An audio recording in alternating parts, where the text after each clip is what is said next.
पहला कुरिन्थियों की पत्री उसका पहला अध्याय और उसका दूसरा वचन हम पढ़ेंगे। परमेश्वर की उस कलीसिया के नाम जो कुरिन्थियों से में है, अर्थात उनके नाम जो मसीह यीशु में पवित्र किया गया, जो मसीह यीशु में पवित्र किए गए और पवित्र होने के लिए बुलाए गए हैं। सबसे पहली बात, प्रभु यीशु मसीह में पवित्र किए गए, और दूसरी बात, पवित्र होने के लिए बुलाए गए। दो बात, प्रभु यीशु मसीह में पवित्र किए गए और पवित्र होने के लिए बुलाए गए हैं। उनके नाम का ये पत्र है। फिर आगे क्या कह रहा है? और उन सब के नाम भी जो हर जगह हमारे और अपने प्रभु यीशु मसीह के नाम से प्रार्थना करते हैं। ओके, ये सबके लिए पत्र है कि वो सब लोग पवित्र होने के लिए बुलाए गए। किसके द्वारा? किसके द्वारा? यीशु के द्वारा। जोर से बोलो, किसके द्वारा? यीशु के द्वारा। प्रभु यीशु मसीह के द्वारा आप पवित्र, बेटा आवाज नहीं। प्रभु यीशु मसीह के द्वारा आप पवित्र होने के लिए बुलाए गए हो। पवित्र होने के लिए बुलाए गए, लेकिन पवित्र आप बनोगे कैसे? परमेश्वर तो चाहता है कि आप पवित्र बनो। पवित्र होने के लिए उसने आपको बुलाया। अपने पास जब उसने आपको बुलाया, आपको अपने पास बुलाने का सबसे पहली बात कारण है। तो कारण क्या है? हर चीज का दुनिया के पीछे कारण है। शादी कारण है, बच्चे कारण है, काम पे जाते हो कारण है, बच्चों को स्कूल भेजते हो कारण है। हर चीज के पीछे कारण है। वैसे परमेश्वर ने जब आपको अपने पीछे बुलाया, पवित्र होने के लिए बुलाया।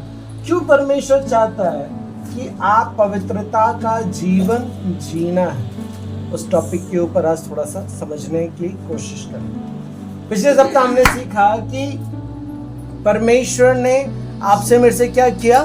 प्रेम किया। फिर मैंने आपसे पूछा, आपको इस टॉपिक पे ला करके छोड़ा, आप अपने परमेश्वर से कितना प्यार करते हो? यस। जो परमेश्वर से प्यार करेगा वो परमेश्वर की बात को मानेगा। यस। जब हम अपने परिवार से प्यार करते हैं, हम अपने परिवार की बात को मानते हैं। हम अपने परिवार को लेकर के चलने की कोशिश करते हैं। हम परिवार को उठाते हैं, हम परिवार को संभालते हैं, हम परिवार को कैसा भी हो लेकर के चलने की कोशिश करते हैं। क्यों? क्योंकि हम परिवार से प्यार करते हैं। यस। प्यार करते हैं, इसीलिए वो आपका कोई काम नहीं है। काम होता तो आप छोड़ करके दूसरा ढूंढ लेते हैं। परिवार जिम्मेदारी नहीं है, वो आपका प्यार है। यदि जिम्मेदारी होती तो आप सोचते उसके बारे में कि यार इतना ही कर लूं क्या, नहीं। लेकिन आपका उसके प्रति प्रेम है, इसीलिए आप अपने परिवार के लिए इतने जिम्मेदारी के साथ सारी चीज़ों को बखूबी अच्छे से अच्छा करने की कोशिश करते रहते हो। ये आपका आपके परिवार के प्रति प्रेम है। वैसे ही मैंने आपसे सवाल किया था, आपका आपके परमेश्वर के प्रति कितना प्रेम है? समझ आ रहा है? यदि आपका आपके परमेश्वर के प्रति प्रेम होगा तो आप परमेश्वर के प्रति आज्ञाकारी होंगे। यदि परमेश्वर के प्रति प्रेम नहीं होगा तो परमेश्वर के प्रति आज्ञाकारी बनोगे तो बनोगे कैसे? वो संभव ही नहीं है। प्रेम ही आपको आज्ञाकारी होने के लिए मदद करता है। यदि प्रेम नहीं तो आप आज्ञाकारी नहीं बनोगे। जब आपको आपका परिवार का प्रति आपको प्रेम है, परिवार के प्रति आपको लगाव है, तो परिवार बोलेगा शाम होने के बाद घर के बाहर नहीं जाना। ठीक है, मेरे परिवार ने मेरे को बोला है जिससे मैं प्यार करता हूँ तो मैं शाम होने के बाद घर से बाहर नहीं जाऊंगा, क्योंकि मेरे परिवार को पसंद नहीं है। मेरा परिवार नहीं चाहता कि मैं संसार के लोगों के साथ में फालतू की हथाइयों में बैठूं। या मेरा परिवार नहीं चाहता तो मैं परिवार की वजह से उस हथाइयों से कनेक्शन कट कर लेता हूँ। यस। क्यों? क्योंकि उसको अपने परिवार उस हथाई के लोगों से ज्यादा पसंद है। इसीलिए वो परिवार की वजह से उनसे क्या कर लेता है? किनारा कर लेता है। कारण क्या था? प्रेम। प्रेम बलिदान को पैदा करता है। किसको? बलिदान। प्रेम जो है आपकी जिंदगी में आपको वो करने के लिए बोलेगा जो आप करना पसंद नहीं करते, लेकिन आप प्रेम की वजह से वो करना शुरू करते हो। क्योंकि आपको आपके परिवार से प्यार है, क्योंकि आपको उस व्यक्ति से प्यार है, आपको अपने बच्चों से प्यार है। यदि प्यार नहीं है तो आप ऐसे ही चलते रहोगे, आप ऐसे ही जीते रहोगे, आपको कोई फर्क नहीं पड़ेगा। लेकिन यदि आपको आपके परिवार से प्यार है तो आप अपने परिवार की बात को सुनोगे। Yes. उसी तरीके से यदि आपको परमेश्वर से प्यार है तो आप परमेश्वर की बात को मानोगे। सिंपल सा लॉजिक है। यदि आपको आपके परमेश्वर से प्यार नहीं है तो फिर आपको समझा करके माथा फोड़ी करके कोई फायदा नहीं है।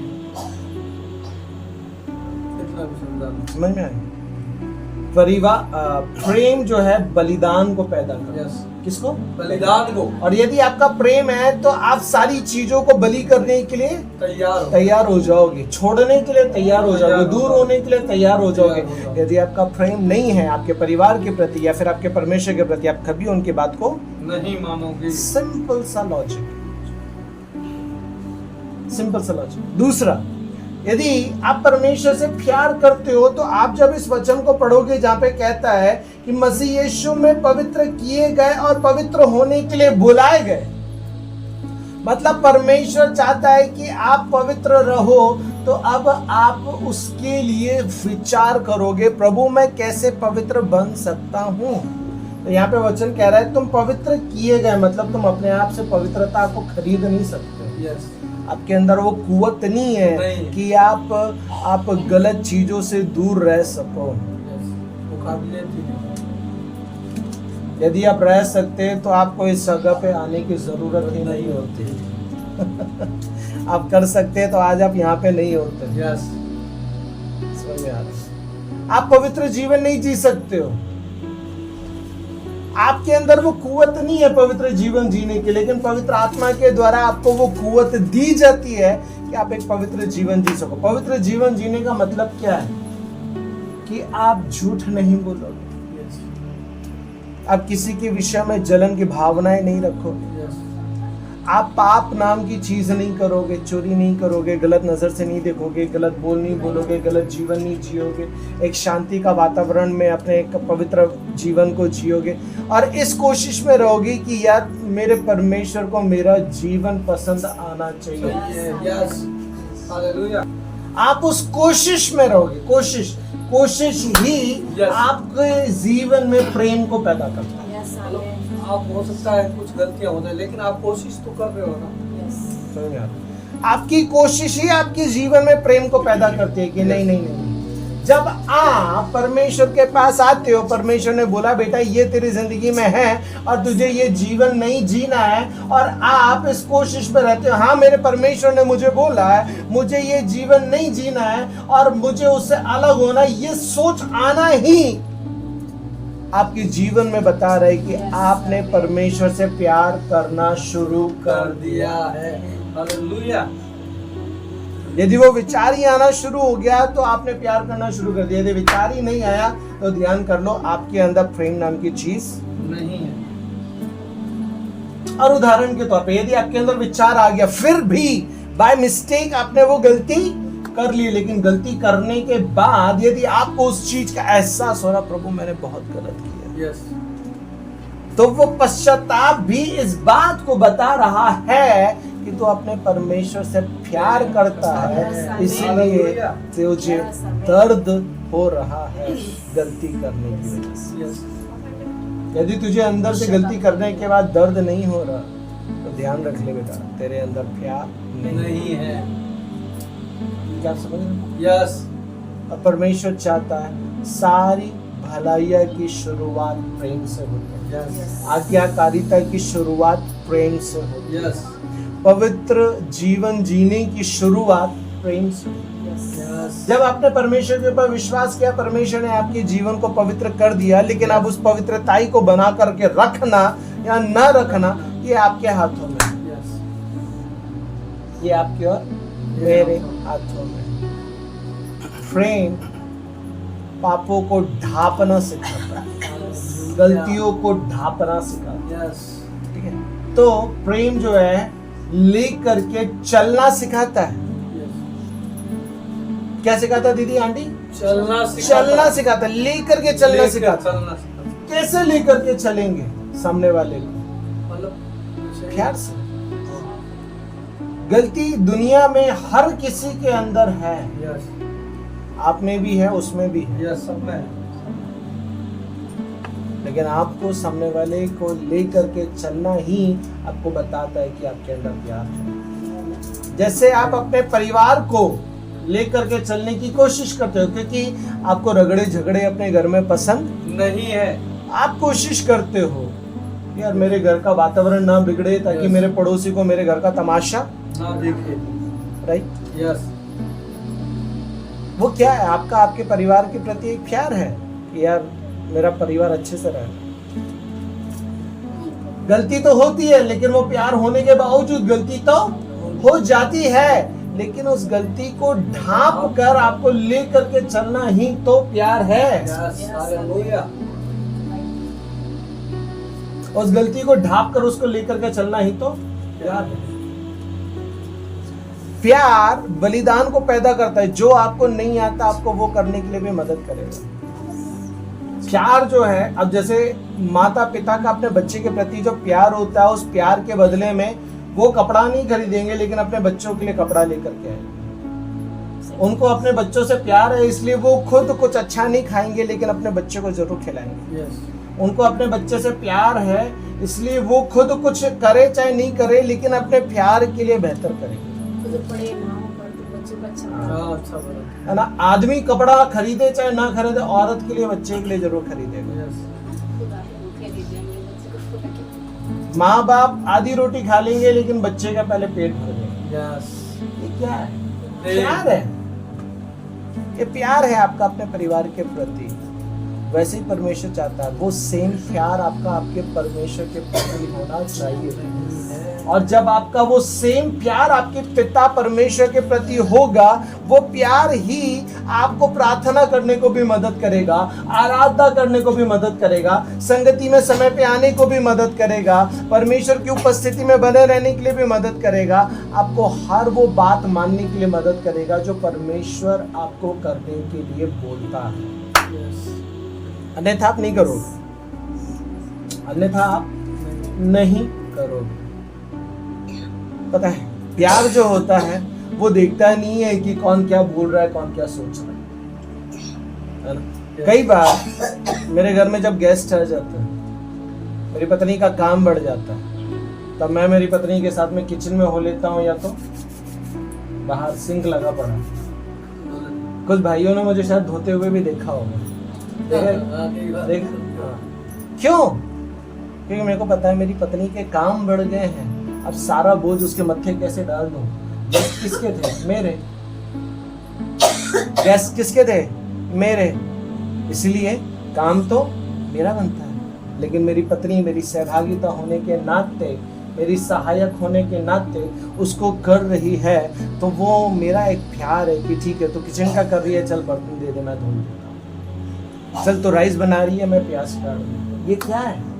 मेरे पत्नी के प्रति मेरा प्यार है कि यार मेरी पत्नी अकेले क्यों परेशान हो, मैं तो फ्री बैठा हूँ ना।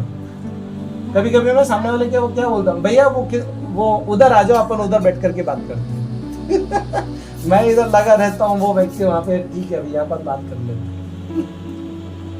ये क्या है? प्रेम है, प्रेम है। घर जाने के बाद लड़ना नहीं भैया, भैया तो उल्टा सीधा सिखाते।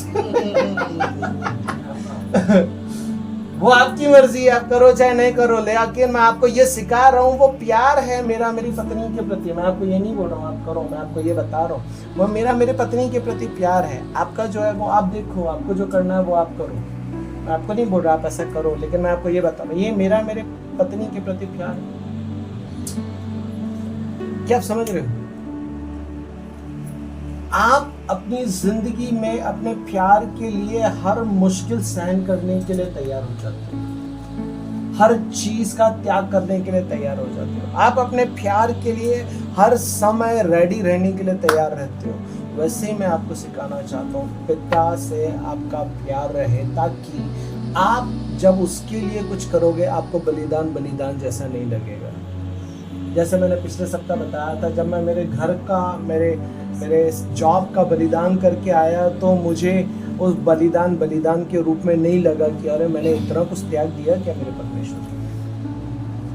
आप जब अपने प्यार के खातिर कुछ करते हो, आपको बलिदान जैसा नहीं लगेगा।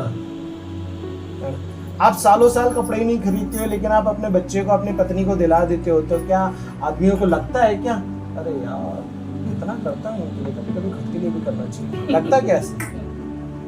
मेरा तो बताऊं, मेरे को तो नहीं लगता, और आशा करता हूँ कि बाकी आदमियों को भी नहीं लगता होगा। इसलिए प्रेम जो है बलिदान को पैदा करता है, हर चीज को करने के लिए आपको मदद करता है कि यार आपके परिवार को ये चीज पसंद नहीं है, इसलिए मैं ये काम नहीं करूंगा। वैसे ही आप इस चीज का ध्यान रखोगे, ये मेरे परमेश्वर को पसंद नहीं है, इसलिए मैं ये काम नहीं करूंगा। क्यों? क्योंकि आपका आपके परमेश्वर के प्रति प्यार है, आपका अपने पिता के प्रति प्यार है। Hallelujah, hallelujah. क्या आप समझ पा रहे हो? यस। यदि आपको आपके पिता के प्रति प्यार है, वो आपको कभी पाप के रास्ते पे जाने नहीं देगा। वो आपको कभी पाप के रास्ते पर जाने नहीं देगा, और यदि पाप के रास्ते पर आप जाओगे तो वो आपको जगाएगा, कहां जा रहा है, क्या करने जा रहा है, क्या देख रहा है, क्या बोल रहा है, क्या कर रहा है, वो अंदर से आता है निकल कर।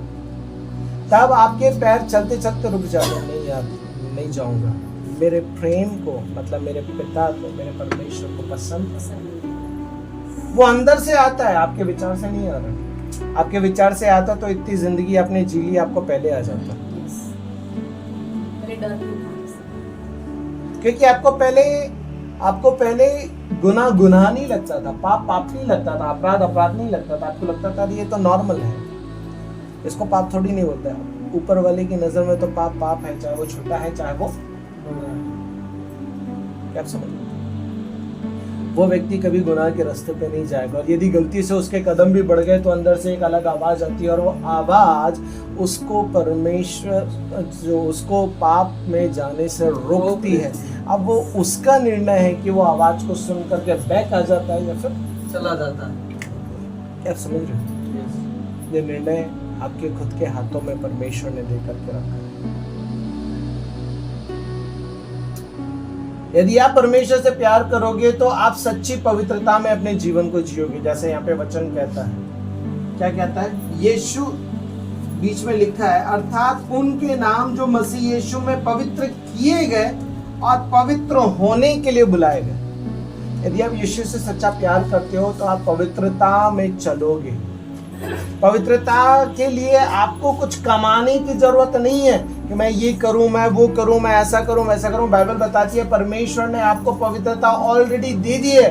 अब उस पवित्रता को बनाकर रखना नहीं रखना आपके हाथों में। यस। अब जैसे फोन मेरे हाथ में है, फोन मेरे हाथ में, अब इस फोन के अंदर मुझे क्या देखना और इस फोन के अंदर मुझे क्या चलाना, ये मेरे हाथों में। समझ में यार? अब मैं फोन के अंदर पिक्चर भी देख सकता हूँ, मैं फोन के अंदर फालतू के सीरियल्स भी देख सकता हूँ, मैं फोन के अंदर है ना गलत अपनी आंखों की अभिलाषाओं के मुताबिक व्यभिचार वाली भावनाएं भी देख सकता हूँ, मैं कुछ भी देख सकता हूँ फोन के अंदर। समझ? मैं कुछ भी देख सकता हूँ फोन के अंदर, बट अब ये मेरे ऊपर डिपेंडेबल है। फोन तो मेरे पास है, मुझे देखना क्या है वो आपके अंदर से निकल करके आएगा। मुझे परमेश्वर के वचन सुनना है, या फिर मुझे गीत चलाने हैं प्रभु के, या फिर मुझे संसार के चलाने हैं, या फिर मुझे सीरियल देखना है, मूवी देखना है, फालतू की हतैया देखना है, वो मेरे ऊपर डिपेंड है। प्यार आपको कभी भी गलत इस्तेमाल करने नहीं देगा फोन का, आपके परमेश्वर के प्रति। यदि आपको आपके परमेश्वर के प्रति प्यार होगा, वो आपको फोन में कुछ उल्टा सीधा देखने, और यदि पति को पत्नी के प्रति प्यार है, पत्नी को पति के प्रति प्यार है, तो भी कुछ उल्टा सीधा देखने नहीं देगा। प्यार जो है आपके अंदर सच्ची पवित्रता को पैदा करता है, प्यार ही पैदा कर सकता है। मैं आपको सिखा नहीं सकता हूँ वो सच्चा पवित्रता का जीवन जीवन, वो मेरे द्वारा बिल्कुल भी संभव नहीं है। लेकिन वो परमेश्वर के प्रति आपका प्यार, परमेश्वर के प्रति आपका लगाव, परमेश्वर के प्रति आपकी वफादारी ही आपको वो परमेश्वर के प्रति जिम्मेदार होने के लिए मदद करेगी, सहायता करेगी। हालेलुया।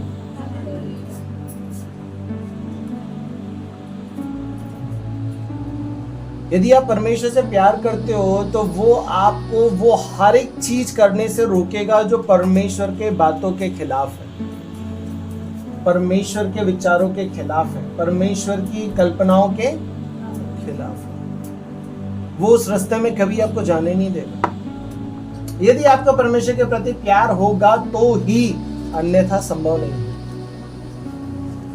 अन्यथा संभव नहीं है। परमेश्वर के प्रति प्यार आपको कभी गलत जीवन जीने ही नहीं देगा, गलत रास्ते पे जाने ही नहीं देगा। यदि आपका आपके परमेश्वर के प्रति प्यार है, कभी जाने नहीं देगा। वैसे ही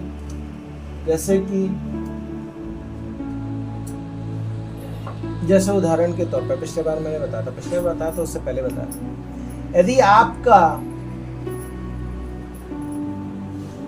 आपके परिवार के प्रति प्यार है, आप जैसे मान लो उदाहरण के तौर पे आपका यदि आपके शरीर से प्यार है, आपका यदि आपके शरीर से प्यार है तो आप शरीर के लिए वो हर चीज करोगे ताकि आपका शरीर अच्छा रहे। वो व्यायाम बोल सकते हो, खाने पीने में हो सकता है, जूस में हो सकता है ना, और जिम हो सकता है, और भी बेटर चीज जो आपको आपके शरीर को हेल्दी रखने के लिए मदद करे, सहायता करे। यदि आपको आपके शरीर से प्यार है तो आप वो काम करोगे, आप ध्यान दोगे खाने पीने पे, पहनने पे, ओढ़ने पे, चलने पे, जिम पर, इस पर, उस पर। लेकिन यदि आपको आपके शरीर पे ध्यान नहीं है, आप फालतू की जिंदगी जीते रहोगे, शरीर खराब हो रहा है, होने दो, कोई दिक्कत की बात नहीं। यदि आपका शरीर, आपको पता है यदि मैं ये चीज करता हूं तो ये चीज मेरे शरीर को खत्म करती है। अभी 1-2 सप्ताह पहले ही मैंने एक एग्जांपल दिया था एक अंकल का। उस बंदे को अपने शरीर से इतना प्यार था कि जब वो नशा करता था, कुछ समय बाद उसको अपनी अलग ही दिक्कत हो जाती थी। दिक्कत होने के बाद जब वो अस्पताल जाता था तब डॉक्टर बोलता था इसको छोड़ दे, वो उसी वक्त उसको छोड़ देता। लेकिन सच बताऊं, वो व्यक्ति उसका बड़ा आदी था, लेकिन जैसे ही डॉक्टर बोलता ना इसको छोड़ दे, नहीं तो जिंदगी छोड़ दे, वो बोलता जिंदगी तो नहीं छोड़ना, इसको छोड़ देता हूँ। तो वो 6 महीना 8 महीना छोड़ देता। वो डर हो गया है, समझ में आ रहा? मतलब शरीर के प्रति प्यार समझ लो एक तरीके से, प्यार भी है कि मतलब उस बंदे को अपने शरीर से लगाव इतना है, नहीं मेरे को मरना नहीं है, मरने का एक डर है, मरने का एक डर है। मतलब उसके बच्चे भी हैं, कमा रहे हैं, खा रहे हैं, उसको ये विचार नहीं आ रहा कोई नहीं, मर गया तो मर गया, बच्चों की लाइफ तो सेट हो गई, जॉब कर रहा है, काम कर रहा है, बढ़िया, पोता पोती को देख लिया मैंने, तो हो गई मेरी जिंदगी, तो अब मर गया तो मर गया, ठीक है, कोई दिक्कत कोई नहीं। लेकिन वो व्यक्ति को अपने शरीर से प्यार इतना है कि जैसे ही डॉक्टर बोलता है वो छोड़ देता है। फिर 6-8 महीना बढ़िया अपनी जिंदगी जीता है, 6-8 महीने के बाद वापस उस वातावरण में आता है, सही हो जाता है। फिर 4-6 महीने के बाद वापस डॉक्टर बोलता है, फिर फाइनली उसकी जिंदगी में मैंने बताया भी 2-4-6 महीने के पहले ऐसा हो गया कि अब उसको भूलने की बीमारी लग गई, भूलने की। तो एक दिन वो अस्पताल में था बंदा, तो अस्पताल में उसको पता ही नहीं कि मैं तो सिर्फ मेरे बेटे के साथ में है, उसको पता ही नहीं मेरी पत्नी आई नहीं है। तो एक लेडीज वहां से जा रही थी, वो उसको आवाज, अरे किधर जा रही है, इधर जा। उसका लड़का भाग करके आया, बोले पापा, अरे दूसरी लेडीज है, मम्मी आई नहीं है साथ में। समझ में आ रहा? अब वो फाइनली वो बंदे को अक्ल आ गई, भैया अब उस रास्ते पे नहीं जाऊंगा। लेकिन ऐसी ठोकर लगने के बाद यदि आपको अक्ल है तो उस अक्ल का क्या फायदा है? ऐसी ठोकर लगने के बाद यदि आपको अक्ल आया, आज उसके परिवार को उसका ध्यान रखना पड़ता है, कहीं घर से बाहर निकल गया, इधर उधर चले आएगा, घर का पता नहीं मिला तो शहर में कहाँ ढूंढते फिरेंगे उसको। इसलिए वो ज्यादा घर से इधर उधर जाते ही नहीं, वो घर का इतना एक दायरा है, उस दायरे के अंदर अंदर ही रहता है। किसकी वजह से? अपने शरीर के प्रति एक डर बोल लो, प्यार बोल लो, जो भी है उसकी वजह से वो व्यक्ति उस चीज से दूर होने के लिए तैयार है। क्या आप समझ पा रहे हो? वैसे ही जब आपको आपके परमेश्वर के प्रति प्यार होगा, आप अपनी जिम्मेदारी को समझोगे जो आपके परमेश्वर के प्रति होगी, और आप उसको क्या करोगे? निभाओगे, है ना। आप ये सोच सकते हो कि कई बार लोग सोचते हैं कि भैया मैं सिगरेट नहीं पीता, मैं शराब नहीं पीता, मैं ये नहीं खाता, मैं वो नहीं खाता, मैं बहुत पवित्र हूँ ना। इस गलतफहमी में मत चले जाना, हम इस गलतफहमी में ना चले आए, है ना बहनों। ये मत समझना अरे भैया हम तो सिगरेट शराब ये वो दंतुपन इन सारी चीजों में नहीं है। आपकी जिंदगी में भी बहुत कुछ है। बाइबल के अंदर यदि आप देखोगे तो शास्त्री और फरीसी जो थे वो भी तो सिगरेट दारू और ये और वो लड़कीबाजी वाली चीजें या फिर फोन वाली चीजें तो नहीं करते थे, लेकिन यीशु ने उनको तो पवित्र नहीं कहा।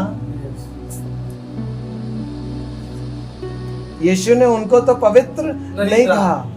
यीशु ने तो उनको और फटकारा, बोले तुम तो परमेश्वर की आज्ञा को पहले तरह रौंद देते हो, दिखाने के लिए इतनी बड़ी बड़ी प्रार्थनाएं करते हो। फिर उनके विषय में क्या है?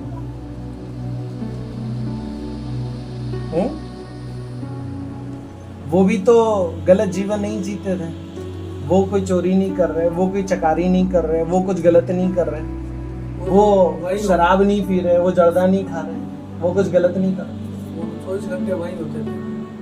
बट फिर भी परमेश्वर उनको पवित्र नहीं बोलता था। क्यों नहीं बोलता था? क्योंकि उनकी जिंदगी में दया नाम की चीज है कि दया। यदि आप परमेश्वर से प्यार करते हो ना, आपकी जिंदगी में दया हो। क्या होगी?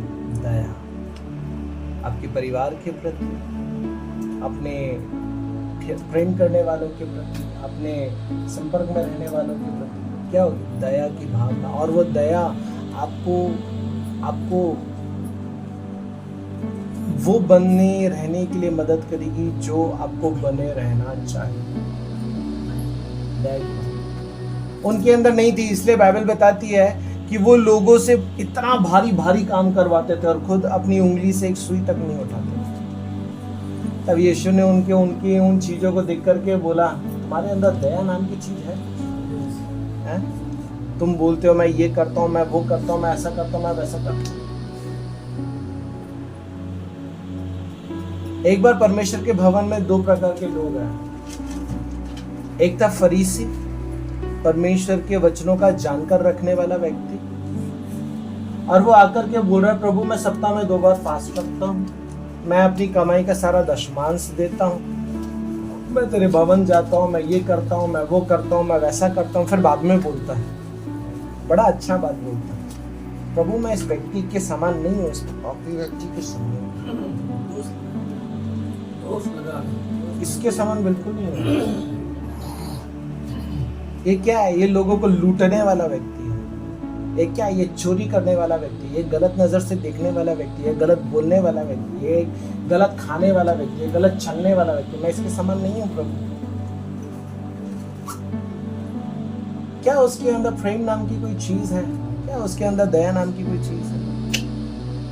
फिर दूसरा व्यक्ति एक और वहां पे था परमेश्वर के भवन में, और परमेश्वर ने कहा कि वो व्यक्ति जो है उसने स्वर्ग की ओर आंखें भी नहीं उठाई और नीचे से ऐसे छाती पीट पीट कर परमेश्वर को बोलने लगा, पिता मैं तेरे भवन में आने के लायक भी नहीं हूँ, तेरी उपस्थिति में खड़े रहने के लायक भी नहीं हूँ, तेरे नाम को लेने के लायक भी नहीं हूँ, हो सके तो मेरे गुनाहों को माफ कर दो।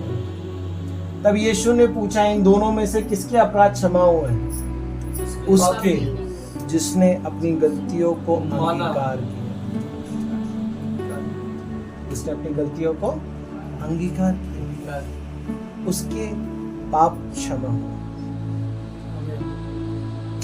आप अपनी डींगे मार सकते हो कि मैं इतना पवित्र हूं, मैं ये हूं, मैं वो हूं, मैं ऐसा हूं, मैं वैसा हूं।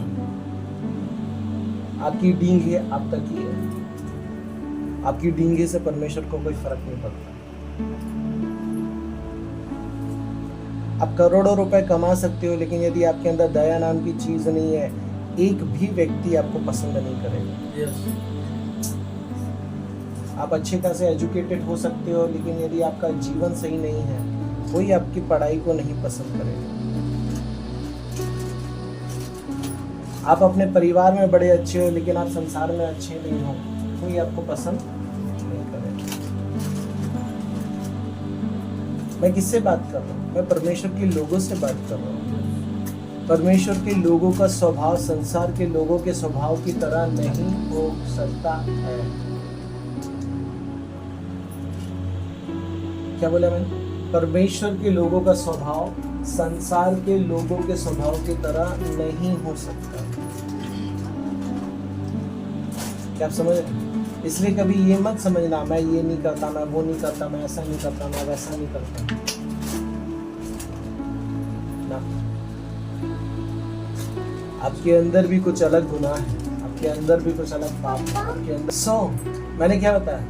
शास्त्री फरीसी भी तो पाप नहीं करते थे, वो भी तो चोरी चकारी वगैरह ये सारी चीज नहीं करते थे, लेकिन उनके अंदर कुछ ऐसा था जो उनको गुनाह से कंपेयर करता था। क्या आप समझ रहे हो? अनाज्ञाकारिता आपको धीरे धीरे करके कठोर करती है, चाहे आपके परिवार के प्रति, चाहे आपके परमेश्वर के प्रति। अनाज्ञाकारिता, यदि आप अपने परिवार की बात को नहीं मानते हो और धीरे धीरे धीरे धीरे करके आपके दिल को इतना कठोर कर देगा ना, फिर आप कभी उसकी बात नहीं मानोगे। अनाज्ञाकारिता एक बात से शुरू होती है, लेकिन 1 से 2, 2 से 4, 4 से 6, 15, 20, 1000, 2000, फिर तो वो व्यक्ति किसी की नहीं सुनेगा। क्यों? क्योंकि वो अनाज्ञाकारिता में इतना बढ़ गया है कि वो आज्ञाकारिता में आ ही नहीं सकता है। क्या आप समझ पा रहे हैं? आप अनाज्ञाकारिता में यदि बढ़ गए, चाहे वो परिवार के प्रति हो, चाहे परमेश्वर के प्रति, यदि जैसे उदाहरण के तौर पे आप प्रार्थना करने वाला एक जीवन रखते हो, लेकिन किसी आपकी गलती, पाप, गुनाह की वजह से आपका एक बार जो है प्रार्थना का लाइफ टूट गया, 1 दिन टूट गया, 2 दिन टूट गया, 3 दिन टूट गया, फिर आप चौथे दिन जाकर के दिखाओ प्रार्थना के लाइफ, सप्ताह भर जाकर के दिखाओ, सप्ताह भर बाद जाकर के दिखाओ प्रार्थना के लाइफ में, कर पाओगे क्या? अनुभव से बता रहा हूँ, नहीं होगा। क्यों? मन नहीं लगेगा अब आपका प्रार्थना, अब आप प्रार्थना नहीं कर पाओगे, अब आप बाइबल नहीं पढ़ पाओगे, अब आप परमेश्वर की उपस्थिति में नहीं जा पाओगे। एक बार 1 महीना 2 महीने की संगति से, आपको संडे की संगति से दूर होने दो, फिर देखो संगति आने का भी मन नहीं करेगा, नितिन भैया से बात करने का भी मन नहीं करेगा, नितिन भैया फोन करेगा तो फोन काट दोगे।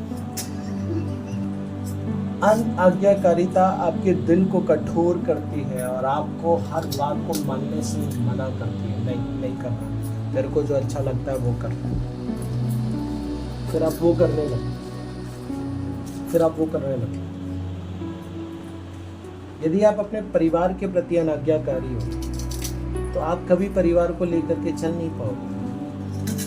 यदि आप अपने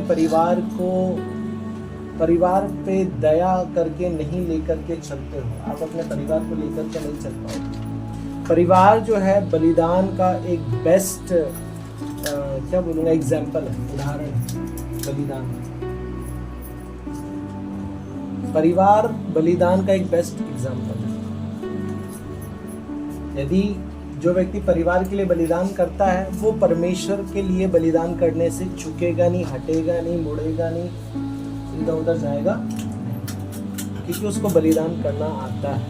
लेकिन जिसको बलिदान करना नहीं आता परिवार के लिए, वो कभी किसी चीज के लिए बलिदान नहीं करेगा, परमेश्वर के लिए तो कतई नहीं करेगा। इसलिए आपको अपने परिवार के लिए सबसे पहले बलिदान का जीवन जीना सीखना होगा। अपने परिवार के लिए आपको जिम्मेदार होना सीखना होगा। आपके परिवार के लिए आपको दया की भावना रखना सीखना होगा। यदि आप अपने परिवार के लिए एक दया की भावना लेकर के चलोगे तो आप परमेश्वर के लिए भी प्रेम की भावना को लेकर के चलोगे, क्योंकि दया प्रेम की वजह से आती है। यदि आप जिनको देख रहे हो, यदि आप उनसे प्रेम सही तरीके से नहीं कर पा रहे, यदि आप उनकी बात सही तरीके से नहीं मान पा रहे, मैं कैसे यकीन कर लूं जो आपको नहीं दिख रहा आप उसकी बात को मान करके चल लोगे। करेक्ट? जो आपको दिख रहा है, यदि आप उससे प्यार नहीं कर पा रहे, जो आपको दिख रहा है यदि आप उस पर दया नहीं कर पा रहे, जो आपको दिख रहा है यदि आप उसके लिए कुछ नहीं कर पा रहे, और आप मुझे बोल रहे हो मैं परमेश्वर के लिए कर लूंगा, कतई संभव नहीं है। क्योंकि जो दिखता है मैं पहले उससे तो प्यार करना सीख लूं, तो जो नहीं दिखता उससे प्यार ऐसे कैसे कर लूंगा। वो झूठ क्या हो गया? वो झूठ है। आप परमेश्वर से प्यार नहीं कर सकते। सबसे पहले तो आपको आपके परिवार से प्यार करना सीखना है। और यदि आप अपने परिवार से प्यार करोगे तो आप उनके लिए हर बलिदान को चढ़ाओगे, आप उनके लिए आज्ञाकारी रहोगे, आप उनके लिए वफादार रहोगे, आप उनकी बातों को सुनोगे। जो उनको पसंद नहीं है वो आप नहीं करोगे। उससे आपका परिवार भी बनेगा और उससे आपका आपके परमेश्वर के प्रति प्रेम का रिश्ता भी बनेगा। यदि आप बोल रहे हो मैं परिवार से प्यार नहीं कर सकता लेकिन मैं परमेश्वर से प्यार कर सकता हूँ, आप एक नंबर के झूठे हो।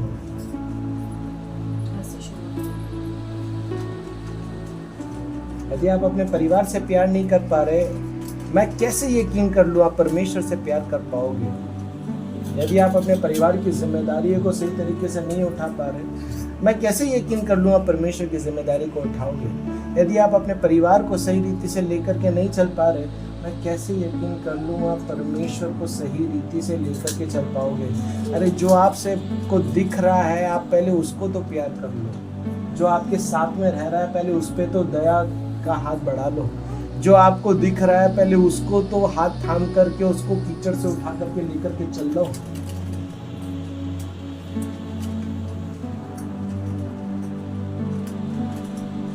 सही बोल रहा हूं? यस। आपका परिवार और आपका परमेश्वर का प्रेम, मैं दोनों के विषय में आपसे बात कर रहा हूं। प्रेम तो प्रेम है, चाहे वो परिवार के प्रति हो चाहे वो परमेश्वर के प्रति। यदि आपने परमेश्वर से प्रेम करना सीख लिया परिवार से कर लोगे, यदि आपने परिवार से करना सीख लिया परमेश्वर से कर लोगे। इंपॉर्टेंट प्रेम है।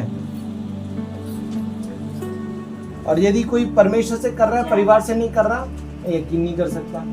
और यदि कोई परिवार से कर रहा है परमेश्वर से नहीं कर रहा, मैं वो भी यकीन नहीं कर सकता। ये कैसे संभव है भैया? ये संभव है क्या?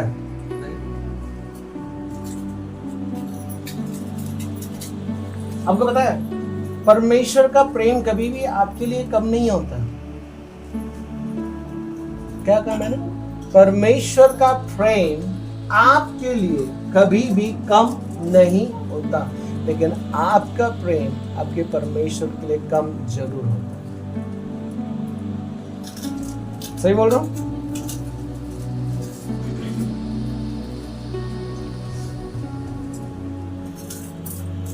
परमेश्वर का प्यार कभी आपके प्रति कम नहीं होता, लेकिन आपका प्यार आपके परमेश्वर के प्रति कम हो सकता है और कम होता भी है, और वो दिखाई देता है।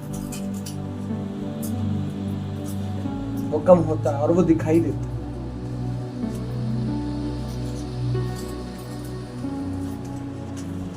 आप अपनी जिंदगी में कुछ परमेश्वर के प्रति आपका प्यार कैसे कम होगा? परमेश्वर के प्रति आपका प्यार कम ऐसे होगा, आप अपनी जिंदगी में कुछ ऐसे काम करोगे जिसकी वजह से, आपके कुछ कामों की वजह से आपका प्यार आपके परमेश्वर से कम हो जाएगा। क्या आप समझ रहे? आपके कुछ कामों की वजह से, आपके कुछ कामों की वजह से आपका प्यार आपके परमेश्वर के प्रति कम हो सकता है। कौन से काम? कुछ भी हो सकता है। गलत जीवन, गलत चीजें, वो आपको आपके परमेश्वर के प्रति प्यार से दूर कर सकते, दूर कर सकते, दूर कर सकते। और जब आपका प्यार परमेश्वर के प्रति कम होगा, धीरे धीरे धीरे धीरे करके आप परमेश्वर से दरकिनार हो जाओगे और आपको पता भी नहीं लगेगा मैं कब परमेश्वर से दरकिनार हो गया। परमेश्वर का प्यार तो अभी आपके लिए है, लेकिन आपका प्यार अनाज्ञाकारिता की वजह से, कुछ बातें ना मानने की वजह से, आपकी जिंदगी से उसके प्रति जो प्यार है वो कम हो गया, खत्म हो गया। कहीं आए और कहीं चले जान के परमेश्वर। क्या आप समझ रहे हो?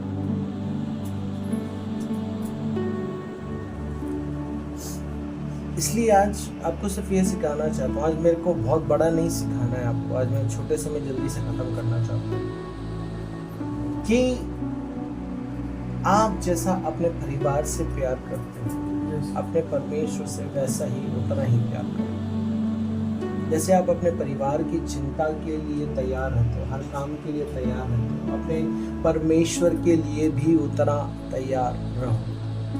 अपने परमेश्वर के लिए भी अडिगता से खड़े रहो। और कुछ भी काम यदि आपकी ज़िंदगी में ऐसे आए जो आपको दिख रहा है कि ये आपको आपके परमेश्वर के प्रेम से दूर कर सकता है, अलग कर सकता है, उस चीज़ को अपने जीवन से दूर करो और परमेश्वर के करीब आओ।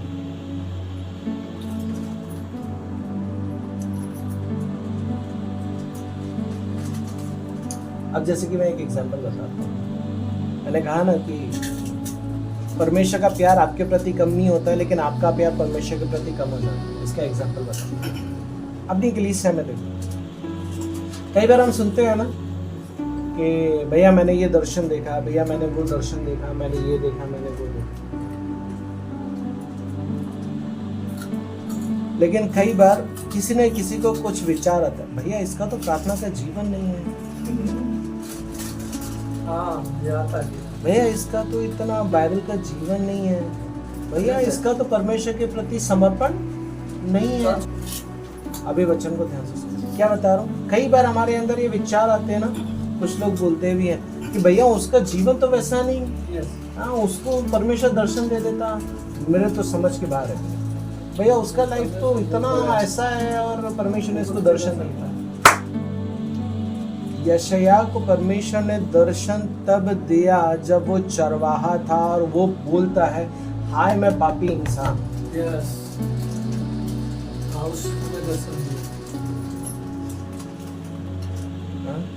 परमेश्वर ने बाइबल में अपने लोगों को दर्शन तब दिया जब वो गुनाहों में थे। गिदोन जो है एक डरपोक व्यक्ति था, है ना, और एक डरपोक व्यक्ति का जिंदगी जी रहा था। लेकिन उस वक्त परमेश्वर का प्रेम स्वर्गदूत के माध्यम से उसके पास आता और कहता है, हे शूरवीर। और वो बोलता, भाई कौन है यार, यहाँ तो मैं अकेला ही दिख रहा हूँ, मेरे को शूरवीर शुरुआत होगा, मैं तो डरपोक के समान बैठा पड़ा हूँ। क्या समझ रहे हो आप? परमेश्वर का प्यार आपके प्रति खत्म नहीं होता, आपका प्यार आपके परमेश्वर के प्रति खत्म हो सकता है। इसीलिए आप देखते हो कि परमेश्वर का प्यार उस व्यक्ति के लिए खत्म नहीं हुआ, इसीलिए उसने उसको दर्शन दिया है, भले ही उसका प्यार खत्म हो गया। उस बात को एहसास कराने के लिए परमेश्वर उनको दर्शन दे रहा होता है कि बेटा अभी भी उससे प्यार करता हूँ, वापस आएगा। Yes, hallelujah. समझ गए, है ना? समझ गए आप लोग कि क्यों दिया परमेश्वर ने उनको दर्शन? इसलिए क्योंकि परमेश्वर एहसास कराना चाहता है, तू तो मुझसे प्यार नहीं करता, लेकिन मैं तुझसे अभी भी उतना ही प्यार करता हूँ, इसीलिए मैं तुझे दर्शन दे रहा हूँ। ये सबूत है इस बात। इसलिए मैंने कहा परमेश्वर का प्यार आपके लिए खत्म नहीं होता, आपका प्यार आपके परमेश्वर के लिए खत्म हो सकता है, कम हो सकता है। यस, ये आपका परमेश्वर है। जब वो उड़ाऊ पुत्र जो यूहन्ना लूका रचित सुसमाचार 15 अध्याय में है, अपने पिता को छोड़ करके चले गया, बेटा तो छोड़ करके चले गया, लेकिन पिता फिर भी उसका इंतजार करना नहीं छोड़ा। पिता ने उसको उसकी जो भी था, है ना, धन दौलत वगैरह सब दे दिया। पिता ने उसको जो कुछ भी था सब कुछ दे दिया, लेकिन फिर भी पिता इंतजार कर रहा है, आज नहीं तो कल तो लौट करके पक्का आएगा। क्यों? क्योंकि पिता को अपने प्रेम पे भरोसा, पिता को अपने प्रेम पे भरोसा है, इसलिए वो रोज वेट कर रहा है। इसलिए बाइबल बताती है जब पिता ने दूर से देख लिया, बच्चे का तो ध्यान नहीं गया, बाइबल बताती है पिता की नजर पड़ी और पिता ऐसी भागा। क्यों? क्योंकि इतना करने के बावजूद पिता का प्रेम खत्म नहीं हुआ। पिता का प्यार खत्म नहीं होता मेरे प्रिय। आप और मैं उससे दूर हो सकते हैं, आप और मैं जो है उससे खफा होकर के अलग हो सकते हैं। प्रभु तूने मेरी प्रार्थना नहीं सुनी, प्रभु तूने मेरे लिए यही नहीं किया, वो नहीं किया, अब मैं संगति नहीं जाऊँगा, अब मैं प्रार्थना नहीं करूँगा, अब मैं ये नहीं करूँगा, वो नहीं करूँगा। आपका प्रेम कम हो सकता है, लेकिन आपके पिता का प्रेम आपके लिए कभी भी जिंदगी में खत्म नहीं हो सकता। आप समझ रहे हो?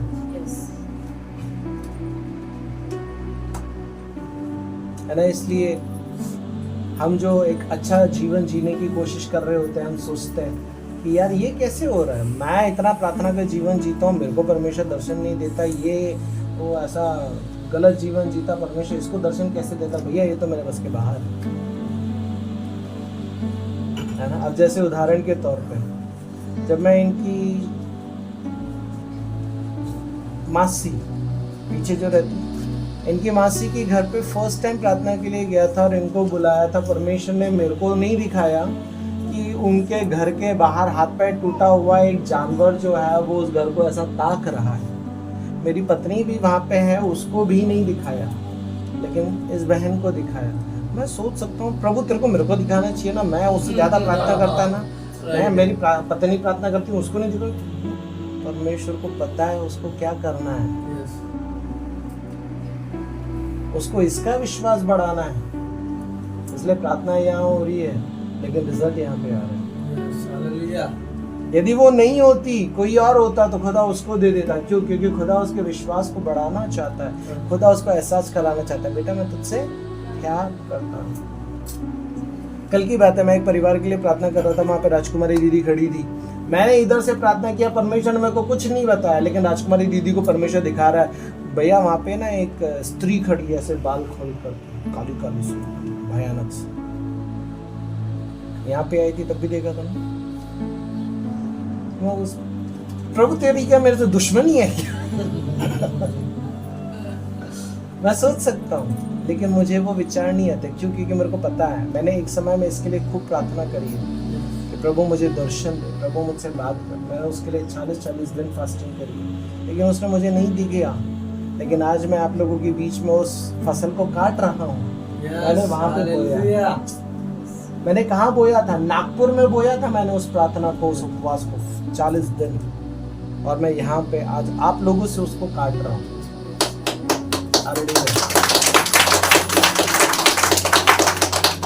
इसलिए मुझे तकलीफ नहीं होती है जब आप लोग दर्शन को देख रहे होते हो। मुझे इस बात की खुशी होती है कि प्रभु तूने मेरा रिजल्ट तो दे दिया। वो 40 दिन की फास्टिंग मैंने कब करी?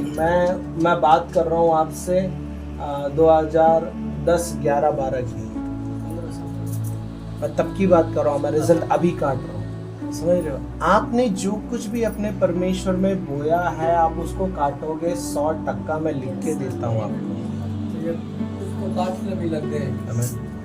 अब 100% काटोगे। हो सकता है आप तुरंत ना काट पाओ, लेकिन कभी ना कभी जरूर काटोगे। जब स्टार्टिंग में कलीसिया दर्शन देखती थी ना, मैं सोचता था प्रभु ये कैसे, लेकिन बाद में परमेश्वर ने मुझे समझाया ये तेरी प्रार्थनाओं का असर है। परमेश्वर ने लगभग इस कलीसिया में सभी को दर्शी बनाया, सभी ने दर्शन देखे। ऐसा कोई नहीं है जिसने नहीं देखा खुली आंखों से। क्यों? क्योंकि परमेश्वर प्यार करता है आपसे और आपको बताना चाहता है बेटा अभी भी प्यार करता हूँ, मेरी संगति में बना रहे। दूसरा, प्रेम। क्या सिर्फ कलीसिया में जाना ही इस बात का सबूत है कि आप परमेश्वर से प्यार करते हो? नहीं ना।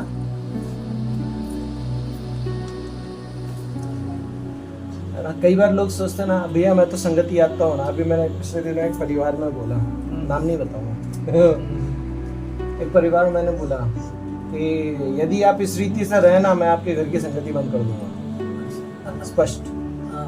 क्योंकि मेरे को वो रिजल्ट नहीं मिल रहा है जो मुझे आपके जीवन से रिजल्ट देखना है। मैं आपके घर आ रहा हूँ, प्रार्थना कर रहा हूँ और आपको कुछ सिखा रहा हूँ, लेकिन आप वो चीज़ सीख नहीं रहे हो, आप अपने जीवन में उसको लागू नहीं कर रहे हो, तो आपके पीछे आकर के टाइम वेस्ट क्यों करूँ मैं? मैं क्यों मेरा तेल जलाऊँ? मैं क्यों मेरा समय वेस्ट करूँ? मैं नए लोगों के बीच में उस समय को दूंगा, आपके घर की संगति बंद करूंगा। मैंने स्पष्ट उस परिवार को बोल दिया, यदि अभी भी आप नहीं सुधरे, एक परिवार को तो ऑलरेडी अल्टीमेटम दे करके छोड़ दिया, दूसरा परिवार था ही हो, 18 नंबर है, अब था सोच लो थाने कहीं करना। यदि सही तरीके से परमेश्वर के पीछे चलोगे तो मैं थारे घर संगति आऊँ, था ना करो तो मैं आऊँ कौन नहीं। बोले भैया हम तो संडे को आते हैं ना प्रार्थना में, संडे को आते हैं तो कोई एहसान कर रहे हो? तो आपके लिए आए। आप संडे को आते हो इसलिए प्रार्थना के लिए आपके घर में आऊँ ना? अरे रिजल्ट नहीं है तो क्यों आऊँ आपके घर में प्रार्थना के लिए? मैं तो इसलिए आता हूँ आपके घर में ताकि आपको शिक्षा दूँ, शिक्षा देने के बाद ये चाहता हूँ शिक्षा के ऊपर तुम चलो। यदि तुम उस शिक्षा पे ना चलो, तुम्हारे घर पे आके क्यों प्रार्थना करूँ? जैसे इतवार को दीदी बहुत है तुम्हारे लिए, क्योंकि तुम तो चलते ही नहीं हो ना। इतवार को ले लो, बस काफी है तुम्हारे लिए। कम से कम जो चलते हैं उनके पीछे, या फिर जो चलने के लिए आए हैं उनके पीछे जाकर के थोड़ी मेहनत कर लूंगा। वो दिन मैं उनके लिए दे दूंगा, क्योंकि मेरे दिन वैसे ही कम होते जा रहे हैं कि प्रभु कहाँ कहाँ जाऊं मैं अकेला। एक को बंद करूंगा तभी दूसरे की घर शुरू होती है। वो समय आ रहा है, क्या समझ रहे हो? क्या आप यदि कलीसिया आ रहे हो तो क्या ये इस बात का सबूत है कि आप परमेश्वर का प्यार करते हो? नहीं। यदि आप कलीसिया आते हो, वो इस बात को वो उसका एक्चुअली मीनिंग ये है, यदि सही तरीके से आपको जानना है, समझना है। कलीसिया में आने का कारण ये है,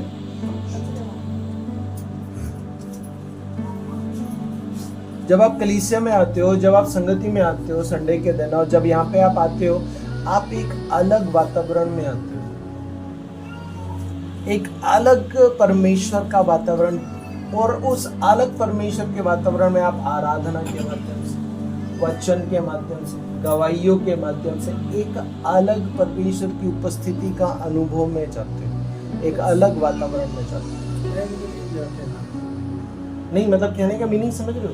मैं आपको क्या बताना चाह रहा हूँ, उस मीनिंग को समझो। उसका मीनिंग ये है कि जब आप कलीसिया में आ रहे हो, संडे के दिन प्रार्थना के लिए आ रहे हो, कई लोग बोलते ना भैया संडे को आने के लिए बाइबल में लिखा है क्या? अरे बाइबल में लिखा नहीं लिखा, इंपॉर्टेंट वो नहीं है, इंपॉर्टेंट ये क्या तू अपने परमेश्वर से प्यार करता है? यदि तू अपने परमेश्वर से प्यार करता है तो तू संगति को आएगा, और यदि तू प्यार करता हुआ संगति में आएगा तो संगति में परमेश्वर के प्यार का अनुभव भी करेगा। हालेलुया।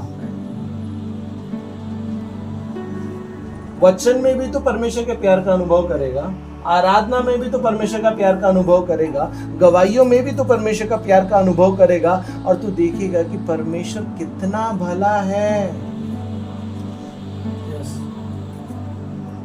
कई बार लोग सवाल करते, भैया इतवार को संगति में आना है, कहीं बाइबल में लिखा है क्या? अरे तेरे को नहीं आना है तो बाइबल को सामने क्यों लेकर के आ रहा, तू मत आ। लेकिन यदि तू इतवार को संगति में आता है, तू ये बताता है, पिता मैं तुझसे प्रेम करता हूँ इसलिए मैं तेरे भवन में जाऊँगा, मेरे को तेरी संगति पसंद है इसलिए मैं तेरे भवन में आऊँगा। पिता मुझे वो आराधना में तेरी उपस्थिति पसंद है, वो गवाहियाँ जो तू तेरे लोगों के जीवन में दे रहा है मुझे वो पसंद है, जो सुन करके मेरा विश्वास और ज़्यादा मजबूत होता है, इसलिए मैं संगति में जाऊँगा। वो वचन जो है जो मुझे और परमेश्वर से प्रेम करने के लिए मजबूर करता है, उसको सुनने के लिए मैं तेरी संगति में जाऊँ। और यदि आपके अंदर परमेश्वर के प्रति प्रेम नहीं है तो बोला संडे संगति जाकर के क्या करना है? हर संडे तो जाते, एक दिन नहीं जाएंगे तो क्या हो जाता है? प्रेम आपको मजबूर करता है परमेश्वर की संगति में आने के लिए, और इस संगति की बातों को मानने के लिए प्रेम आपको मजबूर करता है परमेश्वर की संगति में बने रहने। प्रेम वही आपको आने के लिए मदद करेगा, वही आपको परमेश्वर की संगति में बने रहने के लिए मदद करेगा, वही आपको परमेश्वर की उपस्थिति में चलने के लिए मदद करेगा, वही आपको परमेश्वर के चरणों में बने रहने के लिए पूरी तरीके से मदद करेगा, सहायता करेगा।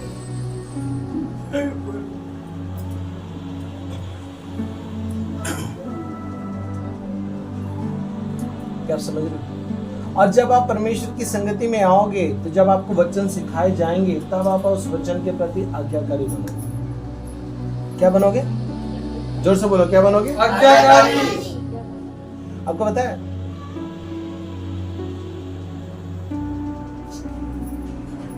आज्ञाकारिता जो है, आज्ञाकारिता में एक अलग ही परमेश्वर के प्रति आज्ञाकारिता में एक अलग ही आनंद बोलो चाहे प्रेम बोलो वो छुपा हुआ है। यदि मैं आपको जो ये शिक्षा दे रहा हूं, यदि आप आपके परमेश्वर के प्रति आज्ञाकारी है तो आप इस शिक्षा को अपने जीवन में लागू करोगे। यदि आपको प्रेम है तो लागू करोगे। यदि आपको परमेश्वर में आप आनंदित हो तो आप इस शिक्षा को लागू करोगे, अन्यथा आप इस शिक्षा को अपने जीवन में लागू नहीं कर सकते। आप इस शिक्षा को जी नहीं सकते। इसलिए मेरे को 50 बार बोलना पड़ता है, अरे थोड़ा मनन कर लिया करो। एक लाइन रट करके बैठ जाते हो अपने घर, इसको मनन बोलते हैं। आज्ञाकारिता आपको परमेश्वर, प्रेम जो है आपकी आज्ञाकारिता को बड़ा ही आनंदमय बना देता है। परमेश्वर के प्रति जिम्मेदार होने के लिए आपको बड़ा आनंदमय बना देता है। प्रेम की वजह से होता है, इसके बिना नहीं होगा। मैं आपको जस्ट ये सिखाना चाहता हूँ कि आज्ञाकारिता आपकी जिंदगी को बड़ा ही अद्भुत और बड़ा ही अनोखा बना देता है। आज्ञाकारिता की वजह से ही आप परमेश्वर से चिपके रहोगे, प्रेम में बने रहोगे। प्रेम की वजह से ही आप आज्ञाकारिता में बने रहोगे। यदि आपके अंदर प्रेम ना हो, आप कभी आज्ञाकारिता का जीवन नहीं जी पाओगे, कभी नहीं जी पाओगे। आप पापों का, गुनाहों का, अधर्मों का जीवन से दूर कब होगे? जब आपको आपके परमेश्वर से प्यार हो जाए, तभी तो आप दूर हो पाओगे ना। उसके बिना कैसे हो सकते, बताओ। यदि आपको प्यार है परमेश्वर से, आपको संडे को कोई आने से रोक नहीं सकता। यदि आपको प्यार है आपके परमेश्वर से, आपको खुदावंद की संगति में समय पे बने रहने से कोई नहीं रोक सकता। यदि आपको प्यार है आपके परमेश्वर से, आप नुकसान उठा लोगे और नुकसान उठा करके आप अपने परमेश्वर की उपस्थिति में बराबर बने रहोगे। यदि आपका प्यार है आपके परमेश्वर के प्रति, तो आप उसकी बातों को एज इट इज मानोगे, बिना इस बात के कि यार मेरी जिंदगी में मुझे ये हो रहा है, वो हो रहा है।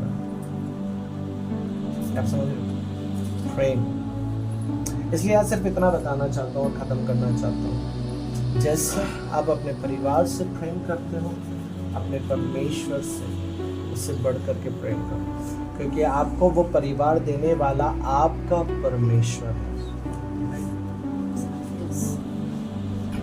आपको वो परिवार की आशीष देने वाला आपका परमेश्वर है।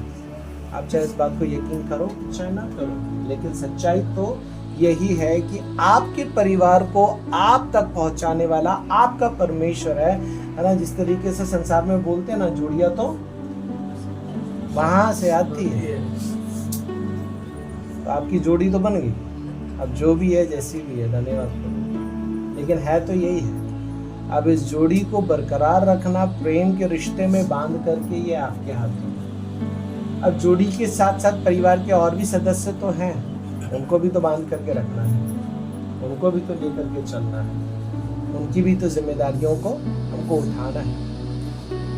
लेकिन वो आप जिम्मेदारियों को क्यों उठाओगे? क्योंकि आप उस घर में किसी से प्यार करते हो और आप नहीं चाहते मैं जिससे प्यार करता हूं वो नाराज हो जाए। इसलिए आप अपनी जिम्मेदारियों को निभाते चले जाते हो, चाहे आपको तकलीफ ही क्यों ना किसी एक व्यक्ति के प्रेम के प्रति। सही। जिस तरीके से आप और मैं संसार में पैसे के लिए इतना मेहनत करते हैं क्योंकि वो आपकी जिम्मेदारी है, यदि वो नहीं करूंगा तो घर की जरूरत पूरा कैसे करूंगा। आप उसको इसलिए नहीं करते कि आपको मेहनत करना अच्छा लगता है, आप इसलिए करते हो कि मेहनत नहीं करूंगा तो पैसे कैसे आएंगे, पैसे नहीं आएंगे तो घर की जरूरतें कैसे पूरी होगी। वो प्रेम नहीं है, वो आप अपनी जिम्मेदारी को निभा रहे हो। परमेश्वर आपकी जिम्मेदारी नहीं है। यदि आप परमेश्वर को जब तक के जिम्मेदारी के रूप में लेकर के चलोगे, आप कभी परमेश्वर से प्यार नहीं कर पाओगे। क्या है यार, संडे को जाना है, ये मेरी जिम्मेदारी है, हफ्ता में एक बार मेरे घर पे प्रार्थना होती है, ये तो चलो उस दिन करना ही करना है, ये तो मेरी जिम्मेदारी नहीं।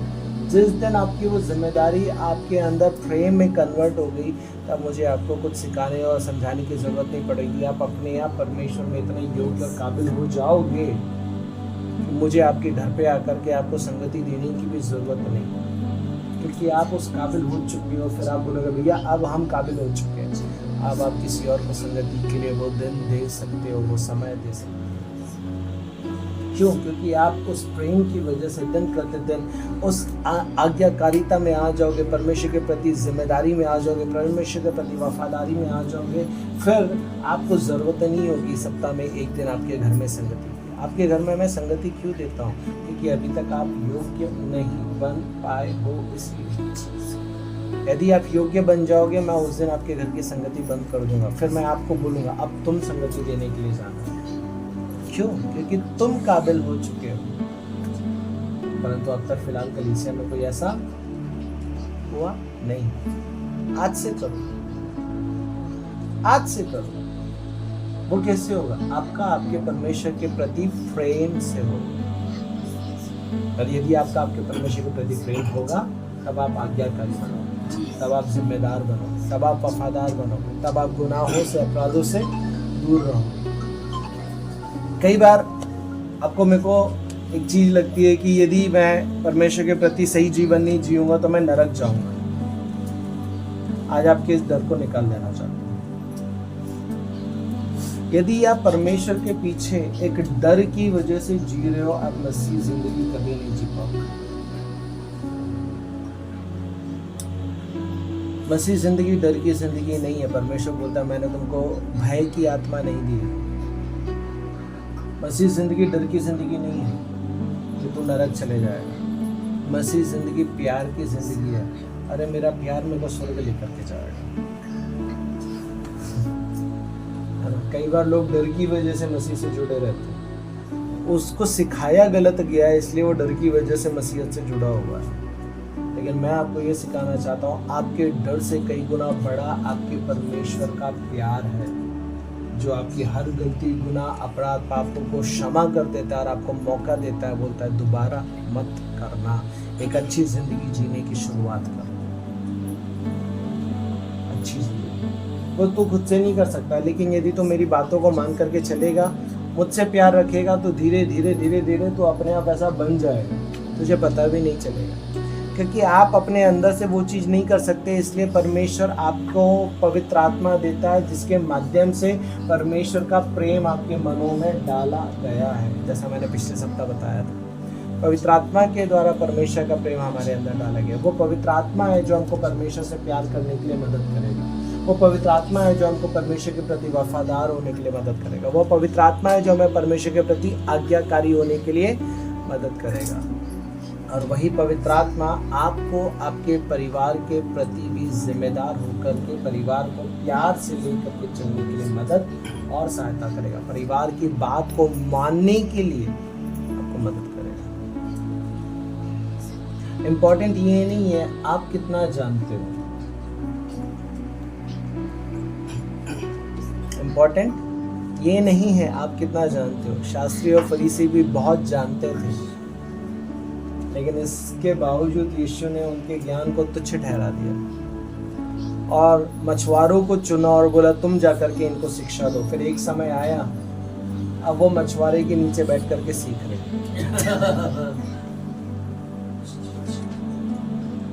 क्या समझ में आ रहा है?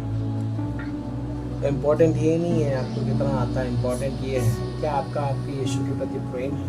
वो प्रेम आपको शिक्षित करेगा, वो प्रेम आपको आज्ञाकारी करेगा, वो प्रेम आपको वफादार बनाएगा, वो प्रेम आपको परमेश्वर के प्रति जिम्मेदार बनाएगा। और वही प्रेम आपको आपके परिवार के प्रति भी और ज़्यादा सुनकर लेकर के चलने वाला एक व्यक्ति बनने के लिए मदद और सहायता करेगा। क्या आप समझ पा रहे हैं?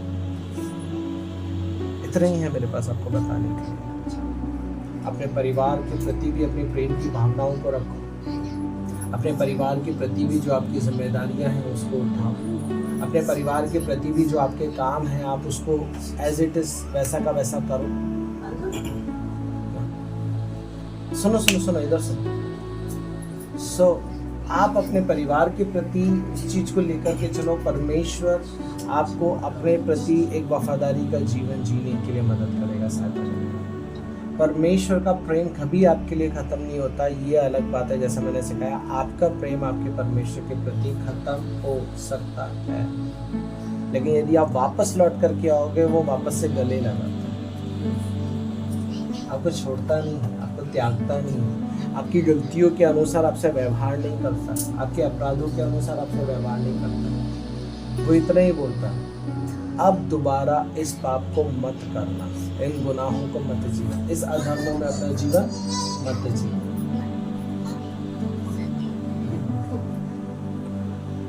समझ में आ रहा है? परमेश्वर आपको दोबारा मौका देता है और उस मौके को समझना आपके हाथ में, उस प्यार में बने रहना आपके हाथ में, या फिर उस प्यार को छोड़ देना भी, उस प्यार को छोड़ देना भी आप ही के हाथ में। यदि आप परमेश्वर के प्रेम में बने रहोगे तो आप सारी चीजें करोगे।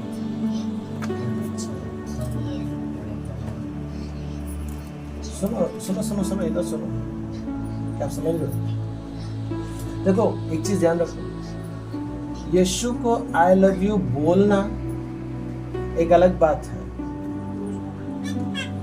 यीशु को आई लव यू बोलना एक अलग बात है, लेकिन इस बात का सबूत क्या है कि जो आप उसको बोल रहे हो वो एक्चुअली आप उससे प्यार करते हो? इसका सबूत क्या है?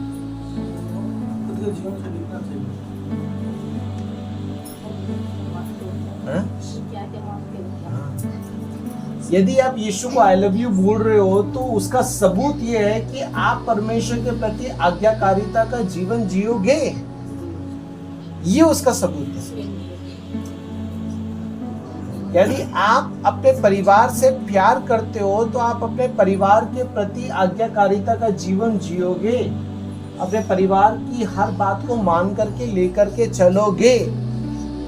यदि आप उससे प्यार करते हो तो सुनोगे, नहीं करते हो तो नहीं सुनोगे, सिंपल सी बात। वैसे यदि आप ये बोलते आई लव यू जीसस, है ना, वैसे बहुत बोलते हैं, बोलना I love you Jesus I love you नहीं है, आपकी आज्ञाकारिता बताती है कि आप सच में प्यार करते हैं। यदि आप उसके प्रति आज्ञाकारी नहीं हो तो आप ढोंगी, वो सिर्फ आपके जुबान में है, आपके जीवन में नहीं है। वो ढोंग परमेश्वर पसंद नहीं करता, ये वो है जो शास्त्री और फरीसी करते थे।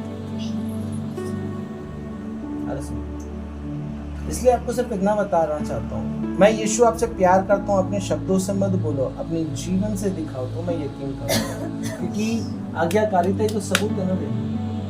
आज्ञाकारिता ही इस बात का सबूत है कि आप परमेश्वर को प्यार करते हो।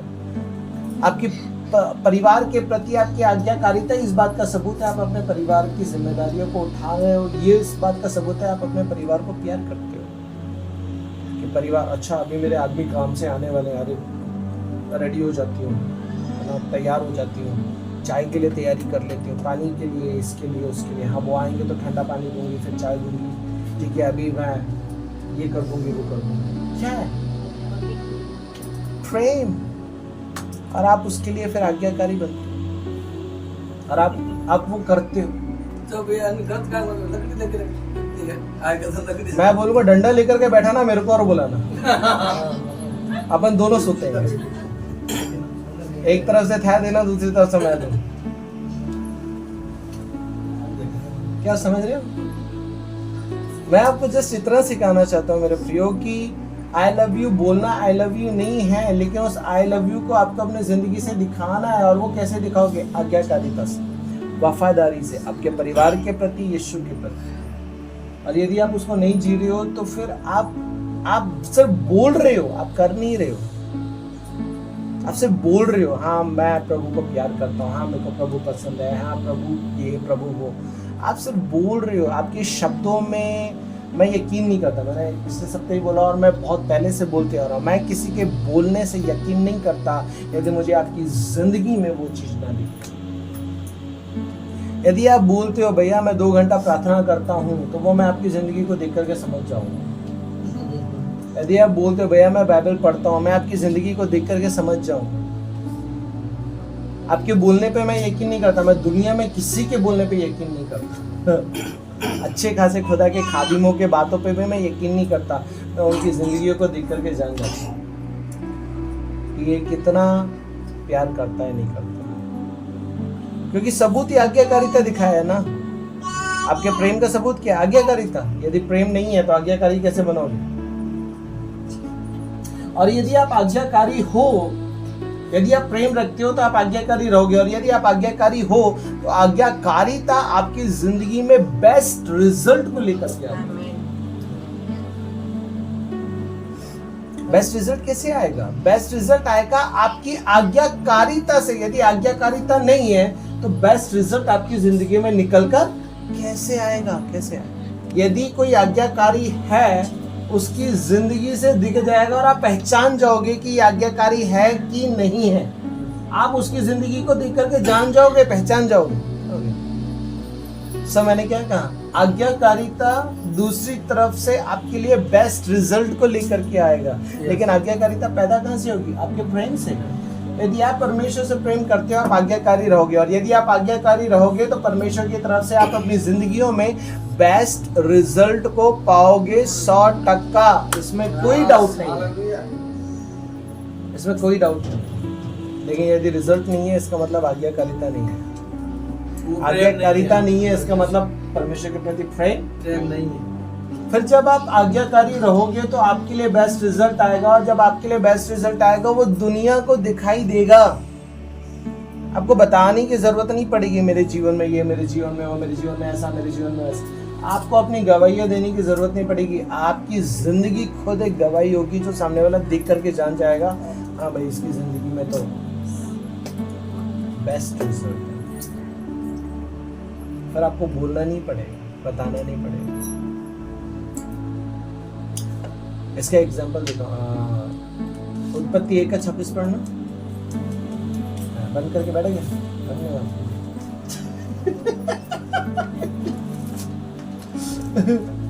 उत्पत्ति 1:26।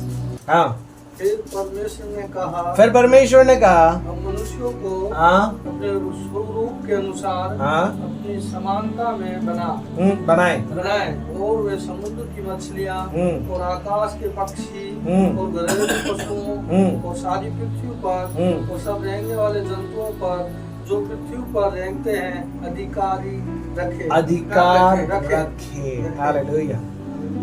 जब आप आज्ञाकारिता में रहोगे आप बेस्ट रिजल्ट को पाओगे, और जब आप बेस्ट रिजल्ट पाओगे आपको जिंदगी काटना नहीं पड़ेगा।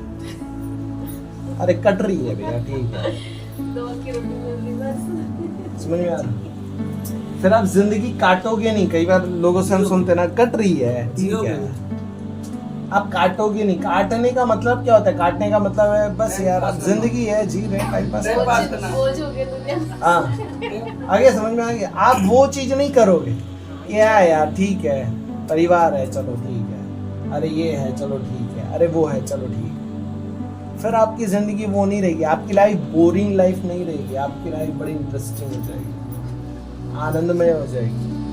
आपकी लाइफ इतनी अद्भुत हो जाएगी कि आप अपने आप में सोचने के लिए मजबूर हो जाओगे। यार दूसरा वाला भी सोचेगा यार इतना खुश कैसे रह लेता है। फिर वो आएगा और पूछेगा यार तुम्हारे घर में बड़ा अच्छा है यार, है तुम कभी तुम्हारे घर से आवाज नहीं आती, कभी ये नहीं कभी वो नहीं, है ना। इसका एक अच्छा स्टोरी याद है। एक बार की बात है, एक जस्ट एक स्टोरी है, रियल घटना नहीं है, एक स्टोरी। एक बार की बात है, एक बंदा जो है एक परिवार में एक भाई से मिलने के लिए आया। वो भाई उसके पास आता है और आकर के बोलता है भाई तुम्हारे घर से यार रोज बड़ी हंसी की आवाज आती है, रोज बड़ा हंसते हो तुम, क्या बात है, इतना कितना आनंद मनाते हो तुम लोग, थोड़ा सा हमको भी बता दो। तो वो बोलता है ठीक है आजा आजा अंदर आजा, अंदर आके तेरे को बताता हूँ। तो वो बोलता है बोले हम ना रोज लड़ाई करते।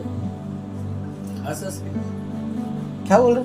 हम रोज लड़ाई करते। तो लड़ाई करते हो तो हंसते हो? सुन तो ले पहले पूरी तरीके से। हम रोज लड़ाई करते हैं। फिर क्या होता है? फिर वो किचन में जाती है। अच्छा फिर क्या होता है? वो किचन से बेलन लेकर के आती है, वो फेंक के मारती है। यदि लग जाता है तो वो हंसती है, नहीं लगता तो मैं हंसता हूँ। इसलिए आप लोगों को बाहर आवाज आती रहती है।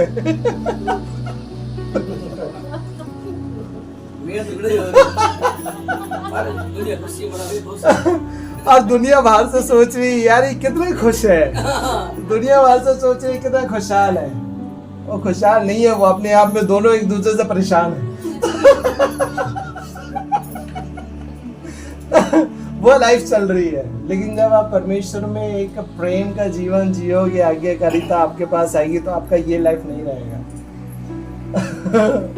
आपका ये लाइफ बिल्कुल भी नहीं रहेगा, है ना। फिर आप सामने वाले नहीं, कोई नहीं करेगा। इतने तो समझदार है। अच्छा, यूज में लोगे तो मेरे को बुला लेना घर में जिस दिन यूज में लोगे। मैं इनके पीछे खड़े रहूंगा, यदि छूट गया तो पीछे से मैं ऐसे मार दूंगा। हेलमेट पहन लूंगा पहले, आप और कोई बात नहीं, पूरी बॉडी में पहन लेना फिर। आगे समझ में। तो मैं जस्ट आपको ये बताना चाहता हूँ कि प्रेम जो है फिर आपको जिंदगी काटने के लिए नहीं बोलेगा। फिर आप वो जिंदगी बड़े मजे से, प्रेम से, आनंद से, तसल्ली के साथ और 24 घंटे खुशहाल रह करके अपनी जिंदगी को आप जी पाओगे, अपने परिवार को जी पाओगे, आनंद में जी पाओगे। फिर वो आपका जिंदगी बोरिंग और झगड़े वाला और कई प्रकार के टेंशन वाला, कई प्रकार की तकलीफ वाला नहीं रहेगा। समझ रहे हो। और परमेश्वर ये चाहता है, और ये सारी चीजें एक चीज में छुपी पड़ी है, प्रेम, परमेश्वर। और जैसा मैंने अभी आपको वचन पढ़ाया कि अधिकारी होंगे, क्या है वो आखिरी का सेंटेंस पढ़ना, ये 26 वचन पढ़ो, सॉरी दोबारा पढ़ो 26। फिर परमेश्वर ने कहा, मनुष्य को अपने स्वरूप के अनुसार अपने समानता में बनाए और वे समुद्र की मछलियां और आकाश के पक्षियों और घरेलू पशुओं और सारी पृथ्वी पर और सब रहने वाले जंतुओं पर जो पृथ्वी पर रहते हैं अधिकार रखे। हालेलुया। क्या परमेश्वर का वचन कह रहा है? सबसे पहली बात, आप अधिकार रखो। और जब आप 28 वचन पढ़ोगे वहां पे लिखा है, और परमेश्वर ने जिनको अधिकार रखने के लिए बोला था, कहा परमेश्वर ने उनको आशीष दी और उनसे कहा फूलो फलो और पृथ्वी में भर जाओ। सबसे पहले परमेश्वर ने आपको मेरे को अधिकार रखने के लिए बोला, दूसरा उसने आपको मेरे को आशीष दी है। और जब आप प्रेम में चलोगे, आज्ञाकारिता में रहोगे, आप फूलते फलते और आशीषित होते चले जाओगे। हालेलुया। इस वचन के अनुसार यस, आप आशीषित होते चले जाओगे, आप फैलते चले जाओगे, आप बढ़ते चले जाओगे, बढ़ोगे आप, क्योंकि परमेश्वर की ओर से बढ़ती आती है, घटती नहीं। परमेश्वर की ओर से उन्नति आती है, नीचे जाना नहीं। परमेश्वर की ओर से जब धन की बरकत आती है, उसमें दुख मिल करके नहीं आता है। हालेलुया। क्या कहता है परमेश्वर? परमेश्वर चाहता है आप जय में चलो। कैसे चलोगे? प्रेम की वजह से। परमेश्वर चाहता है आप राज्य करो। किसकी वजह से? प्रेम की वजह से। परमेश्वर चाहता है आप अधिकारी बनो। किसकी वजह से? सिर्फ एक परमेश्वर के प्रति प्रेम रखने की वजह से। हालेलुया।